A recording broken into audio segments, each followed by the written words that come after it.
औज़ुबिल्लाहिमिनश्शैतानिर्रजीम बिस्मिल्लाहिर्रहमानिर्रहीम अस्सलाम वालेकुम। आज के इस लेक्चर के अंदर हम मैकेनिज़्म ऑफ हार्मोन एक्शन जो है वो स्टडी करेंगे। हार्मोन्स बेसिकली क्या करते हैं कि हमारे सेल्स के ऊपर, टिश्यूज़ के ऊपर एक्ट करके तो उनके अंदर मुख्तलिफ़ किस्म की बायोकेमिकल एक्टिविटीज़ जो हैं वो करवाते हैं। अब अगर हम हार्मोन एक्शन से रिलेटेड बात करें कि हार्मोन किस तरीके से अपना काम जो है वो फुलफ़िल करते हैं, उसमें 2 बेसिक मैकेनिज़्म हैं।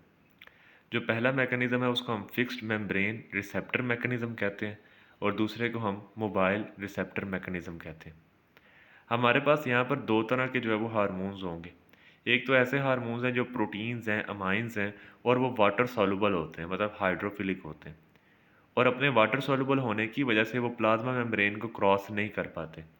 इस वजह से उनके जो रिसेप्टर्स हैं वो प्लाज़्मा मेम्ब्रेन के ऊपर मौजूद होते हैं ताकि उनको क्रॉस ना करना पड़े उस प्लाज़्मा मेम्ब्रेन को। जबकि जो दूसरा मैकेनिज़्म है मोबाइल रिसेप्टर मैकेनिज़्म, इसके अंदर स्टेरॉयड हार्मोन्स आ जाएँगे। अब जो स्टेरॉयड है वो लिपिड सॉल्युबल होते हैं, लिपोफिलिक होते हैं। तो ये प्लाज़्मा मेम्ब्रेन को ईज़िली क्रॉस कर लेते हैं और इनके जो रिसेप्टर्स हैं वो एक्चुअल में साइटोप्लाज़्म के अंदर मौजूद होते हैं।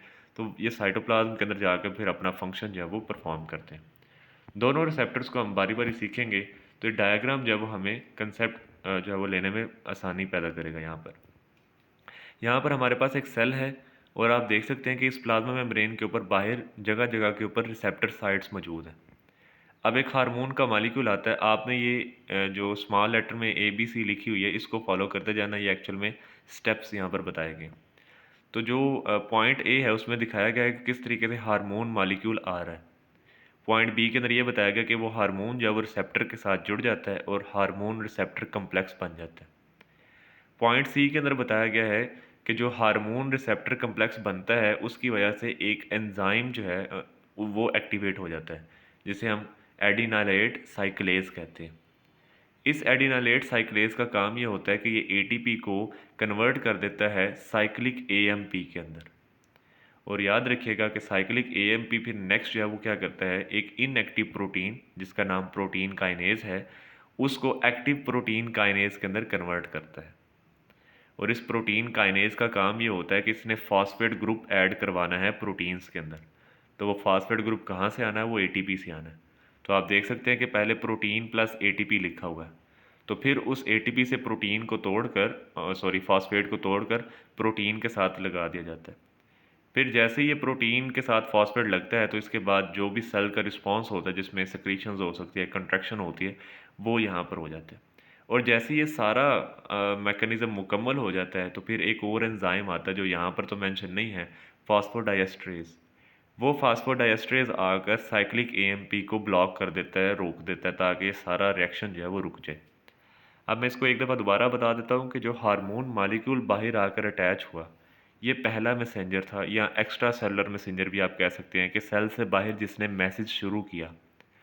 उसके बाद जो एडिनिलेट साइक्लेज़ है उसने जैसे ही ATP को कन्वर्ट किया साइक्लिक AMP के अंदर, तो फिर बाकी का जो काम है वो साइक्लिक AMP की वजह से हुआ। तो साइक्लिक AMP को हम सेकंड मैसेंजर भी कह सकते हैं या इंट्रा सेलुलर मैसेंजर भी कह सकते हैं कि सेल के अंदर मौजूद जो मैसेंजर है। इसकी सारी डिटेल यहाँ पर हमारे इस पैराग्राफ के अंदर लिखी हुई है और ये स्टेप बाय स्टेप आप बड़ी आसानी से डायग्राम के साथ इसको समझ सकते हो। नेक्स्ट जो है वो हमारे पास स्टीरॉयड हार्मोन से रिलेटेड है, मोबाइल रिसेप्टर मैकेनिज़्म। बड़ा आसान सा है, इसमें क्या होता है कि हमारे ब्लड के अंदर स्टीरॉयड हार्मोन्स जो है वो मौजूद होते हैं। मतलब हमारे ब्लड के अंदर प्लाज्मा प्रोटीन्स होती हैं जो इन स्टीरॉयड हार्मोन्स को कैरी कर रही होती हैं। तो जैसे ही ये ब्लड जो है वो किसी सेल के पास से गुजरेगा जहाँ पर इस हार्मोन की ज़रूरत है तो वहाँ से स्टीरॉयड हार्मोन आएगा और हमारे सेल के अंदर दाखिल हो जाएगा। जैसे ये सेल के अंदर दाखिल होगा तो सेल के अंदर प्रोटीन रिसेप्टर्स होते हैं, ये उनके साथ जुड़ जाते हैं और फिर ये जो प्रोटीन रिसेप्टर्स के साथ स्टीरॉयड हार्मोन जुड़ा है इससे स्टीरॉयड प्रोटीन कम्प्लेक्स बन जाता है। ये जो स्टीरॉयड को प्रोटीन कम्प्लेक्स है ये न्यूक्लियस में दाखिल हो जाएगा। जैसे ये न्यूक्लियस में दाखिल होता है ये हमारे DNA के साथ अटैच हो जाता है और हमारे DNA की ट्रांसक्रिप्शन को कंट्रोल करता है। ट्रांसक्रिप्शन कहते हैं मैसेंजर RNA वगैरह का बनना। तो ये जो स्टीरॉयड प्रोटीन कम्प्लेक्स जो है ये अपनी मर्ज़ी से फिर DNA को कंट्रोल करेगा और अपनी मर्ज़ी के उससे मैसेंजर RNA जो है वो बनाएगा। वो मैसेंजर RNA जैसे ही सेल के बाहर आएगा तो वो रफ एंडोप्लाज्मिक रेटिकुलम के पास या राइबोसोम्स के पास चला जाएगा और उस रफ एंडोप्लाज्मिक रेटिकुलम के ऊपर राइबोसोम्स या अलग से राइबोसोम्स जो हैं वो उस मैसेंजर आरएनए को ट्रांसलेट करेंगे तो उससे एक प्रोटीन बन जाएगी, और यही जो प्रोटीन है ये एक्चुअल में सेल का रिस्पांस होगी। तो इस तरीके से स्टीरॉयड हार्मोन जो है वो हमारे सेल्स के ऊपर एक्ट करके अपनी मर्ज़ी की जो प्रोटीन है या जो रिस्पांस से में प्रोटीन सिंथेसिस होती है वो करवाते हैं। और ये जो सारी डिटेल है यहाँ पर इस पैराग्राफ के अंदर दी गई है जो हमने अभी डायग्राम से सीखी है यहाँ पर। नेक्स्ट ये हमारे पास जो है वो हमने आज कुछ इनवर्टिब्रेट्स के जो हार्मोन्स हैं उनको हमने डिस्कस करना है। अब जो इसका इंट्रो है बेसिकली उसमें यही बताया गया है कि जो हार्मोन्स हैं वो एक्चुअल में ग्रोथ, मैच्योरेशन वगैरह, रिप्रोडक्शन के अंदर सारे जो है वो रिलेटेड होता है। और जो फर्स्ट हार्मोन्स हैं वो ये सोचा जाता है कि एक्चुअल में न्यूरोसेक्रीशंस होती होंगी, जो कि स्पेशल किस्म के न्यूरॉन्स से सेक्रीशंस जो है वो प्रोड्यूस होती हैं। अब इन्हीं न्यूरोसेक्रीशंस को हम न्यूरोपेप्टाइड्स भी बोलते हैं। लेकिन हमने आज जो है वो थोड़े से इसमें डिस्कस करने हैं। सबसे पहले हम फाइलम पोरिफेरा की बात कर लेते हैं। अब क्योंकि पोरिफेरा के अंदर स्पॉन्जेस वगैरह हैं तो ना उनके अंदर एंडोक्राइन ग्लैंड्स होते हैं और ना ही उनके अंदर न्यूरॉन्स हैं। तो बेसिकली ये है कि पोरिफेरा के अंदर किसी किस्म की जो है वो न्यूरोसेक्रेटरी सेल्स जो हैं या हार्मोन्स वगैरह की जो प्रोडक्शन है वो नहीं होती।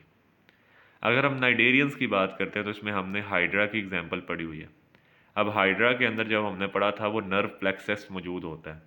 अगर आपको याद हो कि जब हम नर्वस सिस्टम पढ़ रहे थे तो सबसे जो सिंपलेस्ट नर्वस सिस्टम आप कह सकते हैं वो इसी के अंदर है, नेटवर्क लाइक जो नर्वस सिस्टम होता है, तो उसमें नर्व सेल्स मौजूद होते हैं।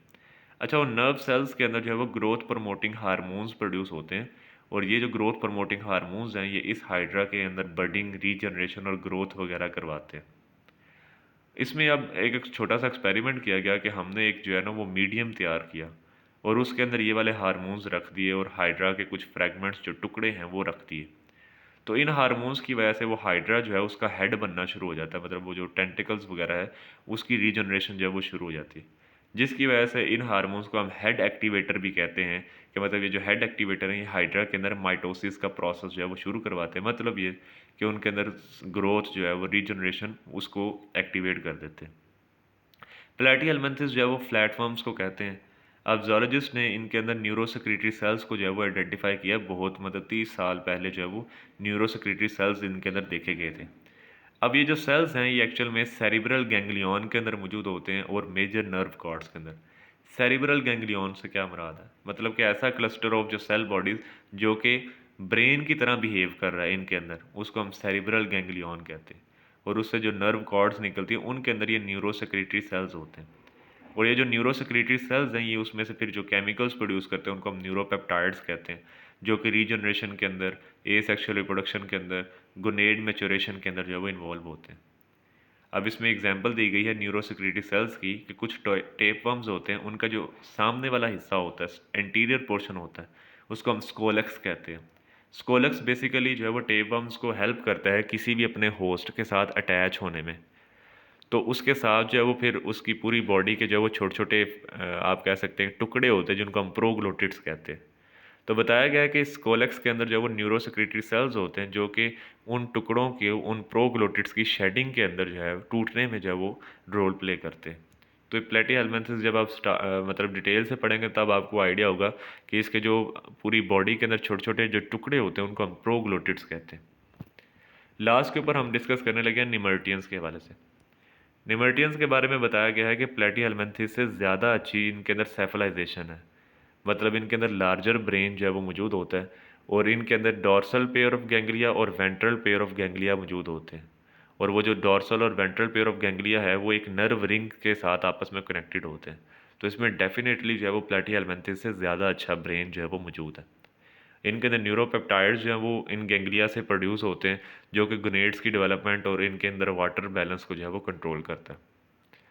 और इसी स्लाइड में जो लास्ट पे है वो है निमाटोड्स।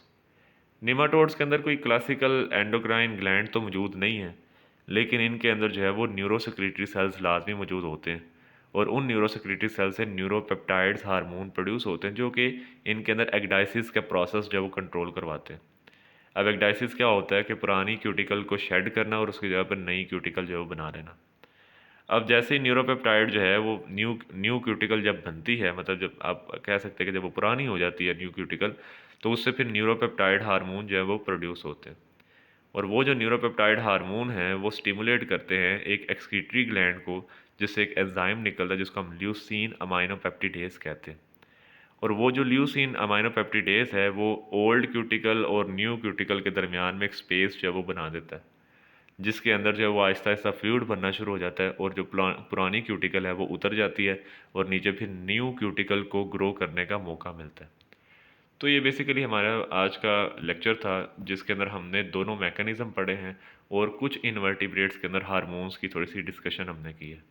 तो इसके साथ हम बाद में जो हमारे पास मोलस्क है, एनिलिड और जो इकानोडर्म्स हैं, उनके हार्मोन्स को जो है वो हम इंशाल्लाह डिस्कस करेंगे। इससे रिलेटेड कोई भी आपको क्वेश्चन वगैरह हो तो आप नीचे कमेंट सेक्शन में भी पूछ सकते हैं, ये क्लास के अंदर भी हम डिस्कशन कर सकते हैं। तो आज के लिए बस इतना ही। मेरी तरफ से आप सब लोगों को अल्लाह हाफ़िज़।